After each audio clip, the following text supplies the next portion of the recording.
आज क्या क्या नाटक नहीं हो रहा। एक वो यूजीसी ला रहे हैं। आप सब लोग यहाँ जो बैठे हो, आप सब भी कॉलेज वगैरह जानते होगे, कुछ बच्चे भी बैठे हैं, सब कॉलेज जाते ही हैं। आज के समय में कौन से ऐसे कॉलेज में ऊंच नीच होती है कि छोटे जो दलित आदि के बच्चे उनको बेचारों को जमीन पे बैठाया जाए, ब्राह्मणों को जो है ऊपर बोर्ड पे बैठा दिया जाए।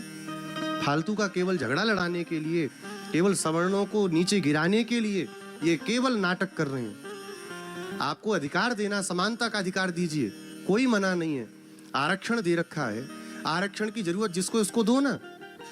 एक ब्राह्मण पूजा पाठ करने वाला दिन में 100 रुपए भी नहीं कमाता, घर का खर्चा कैसे चल रहा है, लेकिन उसके बच्चे को पढ़ने के लिए सुविधा नहीं है। एक क्षत्रिय दुकान बैठा है, एक बनिया दुकान पे बैठा है, 50 रुपए रोज की इनकम नहीं, उसके बच्चे के लिए कोई सुविधा नहीं है।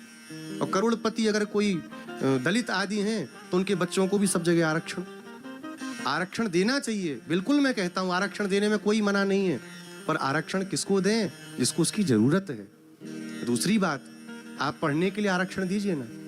अच्छे से अच्छे विद्यालय में आप छोटे जो लोग जिनके माता पिता पैसा नहीं कमा पाते, नहीं बच्चों को पढ़ा सकते, आप विदेश में भेजिए पढ़ने को। बच्चों को कौन मना कर रहा है? अब एक 30% लाने वाला वो अधिकारी हो जाता है, 90% वाला चपरासी बन के झाड़ू मार रहा है। और फिर कहते हैं भारत का उत्थान कब होगा? उत्थान होगा कभी? जातिगत रूप में तोड़ा जा रहा है सनातन शास्त्रों, सनातन धर्म को, क्योंकि जानते हैं कि जब तक तोड़ेंगे नहीं तब तक राज कैसे करेंगे।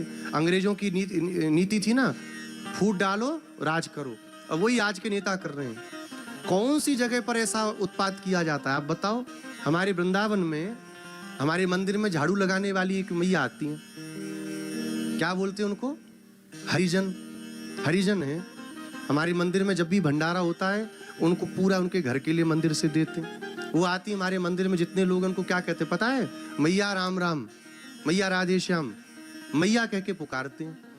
कहाँ हो रहा है आज के समय में? लेकिन प्रताड़ित करने के लिए, अभी अभी की घटना है, कल या परसों की ही है, बिहार के किसी गांव में 80-90 लोगों के ऊपर एक साथ SC/ST लगा दिया। जो लोग नहीं है उनके ऊपर भी केस लगा रखा है। अगर आपको भारत को बढ़ाना है, भारत को गिराना नहीं है, तो सबको लेके चलना पड़ेगा। सबका साथ सबका विकास कहने से नहीं होगा काम। आज जितना प्रताड़ित सवर्ण हो रहे हैं उतना कोई नहीं है भारतवर्ष में। गाली देने के लिए तो खड़े रहेंगे, तिलक देख लेंगे तो 50 गालियां देंगे। अरे आपको नहीं जमता आप मत देखो। किसी की धार्मिक भावना से क्यों खेलना? हम ही लोग ट्रेनों में जाते हैं, कितनी जगह नालायक मिल जाते हैं, हम लोग बोलते भी नहीं, क्योंकि बेवकूफों से क्या माथा मारना, महाराज ऐसा वैसा फलाना ढिमकाना। समझाया जा सकता है, पर समझाया किसको जा सकता है? जो समझना चाहे। और जो समझना ही नहीं चाहता उसको कौन समझा सकता है? बैंत को अमृत का भी अगर रिसाव हो तब भी उसको फलाया नहीं जा सकता। फूलई फलई न बैंत, यद्यपि सुधा बरसई सुमन, मूर्ख हृदय न चेत, जो गुरु मिले बिरंचि सम। इसलिए समानता का अधिकार सबको होना चाहिए।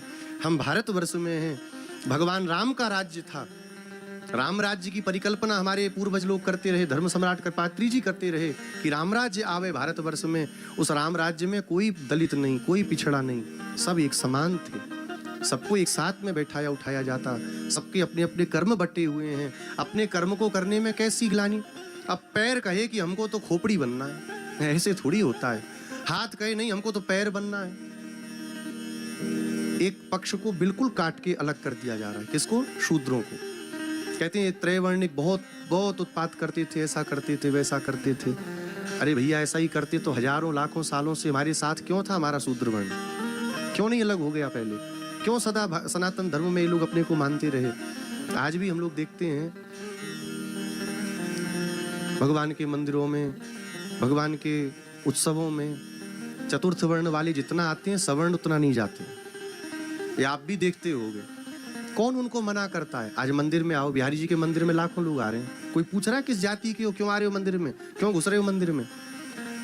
कब क्या हुआ, कब तक लेके बैठे रहोगे? कब तक लेकर के उसको घिसा जाएगा? और हुआ भी कि नहीं हुआ कौन जानता है? अत्याचार अंग्रेजों ने तो बताया अत्याचार हुआ, उनके पहले नहीं पता अत्याचार हुआ? सब साथ थे। आज भी वैसा ही भीषण समय आया है, इसलिए सबको एक होके रहना चाहिए। ये जो गंदी राजनीति, इससे बचना चाहिए।